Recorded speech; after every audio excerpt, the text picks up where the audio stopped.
We all expect some changes as we get older. Our muscles might not be what they used to be, and our bones can lose some density. It's just part of life, right? But what happens when both of those things happen at the same time? Well, scientists have a name for it, and they call it a hazardous duo. The good news, we're starting to figure out how to fight back. Let's dive in. So yeah, what does happen? Because this isn't just about feeling a little bit weaker or more fragile. When these two conditions join forces, they create a whole new set of challenges that researchers are really just now getting a handle on. And here's the official term, osteosarcopenia. It sounds complicated, but it's pretty simple if you break it down. Osteo is for bone, think osteoporosis, and sarcopenia is the medical term for age-related muscle loss. So you just mash them together and you get osteosarcopenia, which is when both of these problems show up in the same person. Now, in the scientific world, some researchers have given it a much more memorable nickname, the hazardous duo. And trust me, that's not just for dramatic flair. They call it hazardous for some very, very good reasons. Okay, so let's get into why this combination is so much more of a threat than either condition on its own. Why does it matter so much? Well, the risks are pretty serious. Think about it. Weaker muscles make you more likely to fall.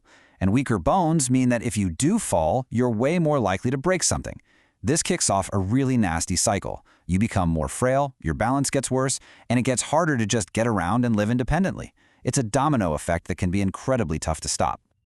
So that brings us to the big question, the whole reason we're here. If this is the problem, what's the solution?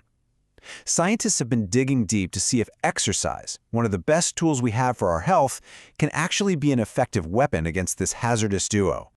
To get the best possible answer, a team of researchers did something called a systematic review. Basically, they went on a massive deep dive, pulling together every single study they could find on exercise for osteosarcopenia. And their first trial brought in a huge catch, 250 different articles. But here's where things get really, really interesting. After they filtered for only the highest quality studies, we're talking randomized controlled trials focused specifically on this condition, that massive number of 250 studies, it shrank down to just 4. I mean, wow. That tells you everything you need to know about how new this area of research really is. So what did these final 4 elite studies have to tell us? Well, turns out they all had one major thing in common. They were all testing the exact same kind of exercise, which gives us some really focused clues to look at. Yep. Every single study that made the final cut was looking at the effects of resistance training. Things like lifting weights, using those stretchy resistance bands, or working on gym machines. Basically, any activity that makes your muscles work against some kind of force. And here is the scorecard of what they found. For resistance training, there were some definite clear-cut wins. But in other areas, the results were a little more complicated. The biggest victories, no question, were in building muscle mass and muscle strength. The evidence for things like physical performance and bone density, though, that was a bit of a mixed bag. Let's really focus on those clear wins first. The review showed that resistance training was absolutely effective at fighting the sarcopenia half of the duo. Across the board, people in the studies got stronger and they actually built more muscle. This was by far the most consistent positive result they've found. But what about the bone side of the equation, the osteo part? This is where the story gets a little more nuanced, and to really understand it, we've got to look at how these studies were actually set up. So that's the million-dollar question, right? If resistance training is so awesome for muscles, why didn't we see the same amazing results for bones or overall physical function in every single study? Well, the answer seems to boil down to one simple thing: time. See, here's the deal with bones. They're kind of slowpokes. Our muscles can adapt and get stronger pretty quickly, but our bones take a long, long time to remodel and build new density. We're talking months, maybe even years. And here's the kicker. 3 of the 4 studies only lasted for 12 weeks. That's just not enough time to really move the needle on bone density. And this timeline just makes it crystal clear.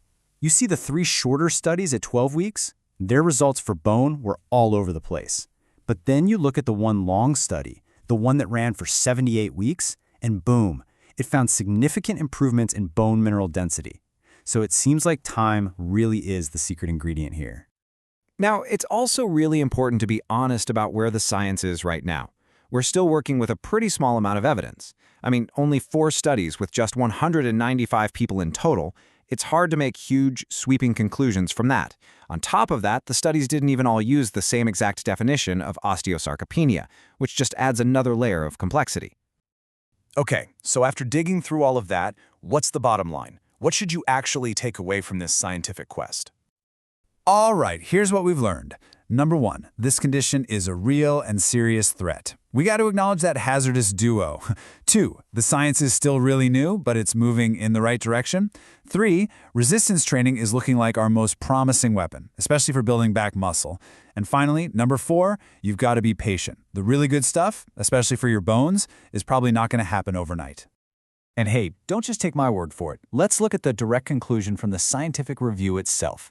The researchers wrote, resistance training demonstrated significant improvements in muscle strength and mass. That is the clearest signal we have right now from the existing research. It works for muscle. So while we wait for more of those longer-term studies to give us the final word on bone health, the evidence for building muscle is already super strong. And that leaves us with a final question for you. Knowing if strength is such a critical piece of this puzzle, what's just one small step you could take, starting today, to prioritize it in your own life?